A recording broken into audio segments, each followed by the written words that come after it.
This is a teardown of a Cisco ME-3400 series switch, and the exact model number is ME-3400EG-2CS-A. And let's see what's inside here. I think these are just grounding screws.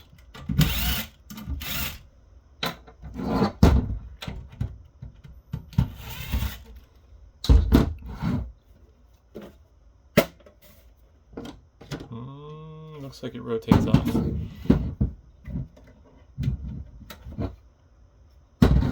Looks like there's a little nub on each side that locks the front on.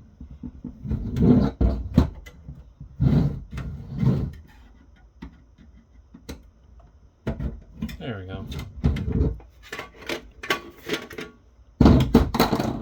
That has a little bit of a reinforcement there. Here's the line at the back of the SFP cages. Nice compact little unit with a built-in power supply. And to make things interesting, looks like they used a variety of different screws. Here's the SFP port breakout board. And those appear to be T15 screws. Use the drill.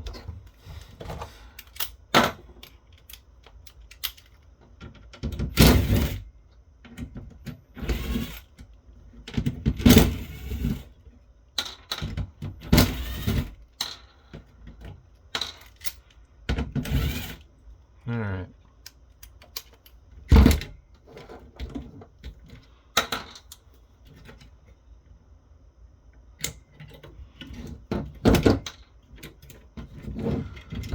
Cute little fan here in the back, made by Cypress. 40mm, 12 volt, 1.3 amp. That is a saver for sure, because it should be fairly quiet. I'm being lazy.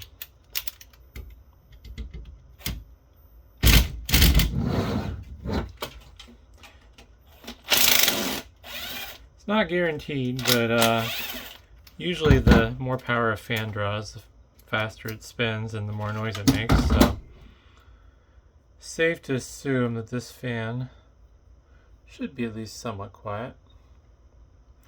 Not sure what I'll use it for, but I think it's worth saving for my own stock. Alright, get the power supply out real quick.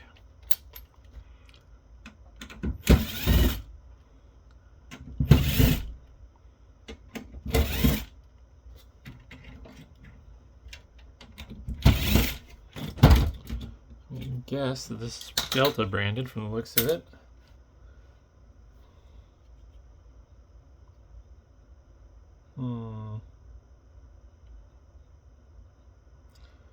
Yeah, I can't read.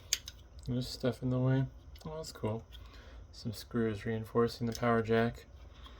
I wonder if the LIT in the serial number means light on. Here's the model number. And I don't see what it's rated for. Wouldn't be shocked if it was either 12 or 48 volts though. Probably 12, since these filter caps here are 25 volt rated.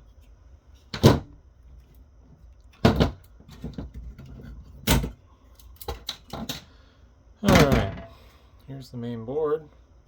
Got some light pipes here for the indicator lights. And the heat sinks are held on with some brass spring-loaded pins.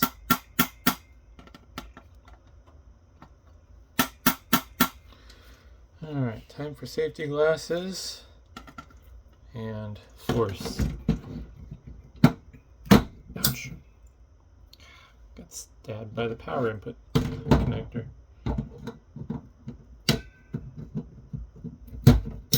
Oh, there we go. That's why we're wearing eye protection.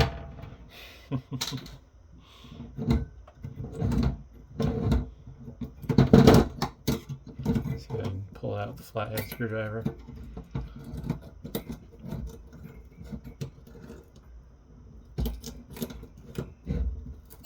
Oh, that was not good. Almost lost an eye on that one too.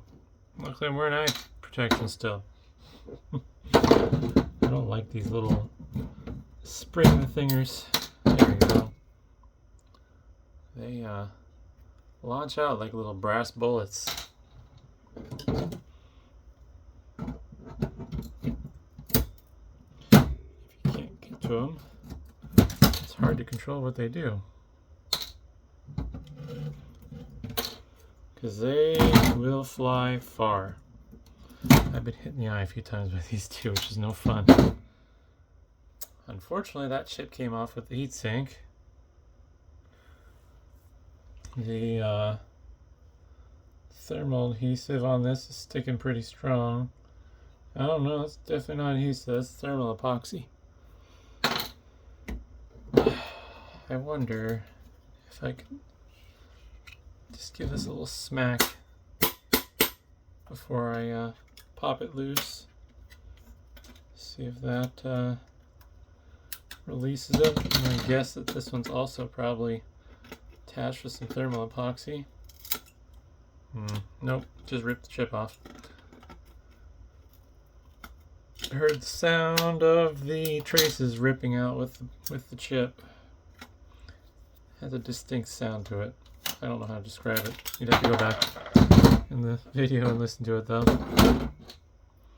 Sounds like fibers ripping. I think that's the most accurate way to describe it. But that's a shame. Got a Cisco branded chip there with some Micron memory. I'm gonna guess this is a network controller of some sort.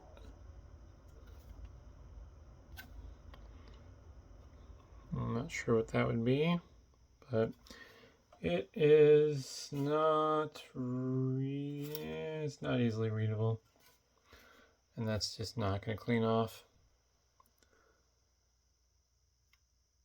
Good chip there. I recognize the logo. I want to say it's the brand is Paradise. I forget now. I remember looking it up because it's a really cool logo. A little like tree. I think it's supposed to be a tree. No, I don't remember. It's been a while. I haven't been doing teardowns for quite a while, seems like. But CY7C1352S Broadcom chip there for the networking ports. And otherwise, that's about it. Now we get some flash storage here. Looks like it's Intel branded. Storage presumably for the software for this unit. And then just a bunch of passives on the bottom. I would assume that this card edge connector is either for programming or for upgradability purposes. Maybe there's a different model or a higher end model that has a plug-in module. But yeah, hopefully that was interesting, and thanks for watching.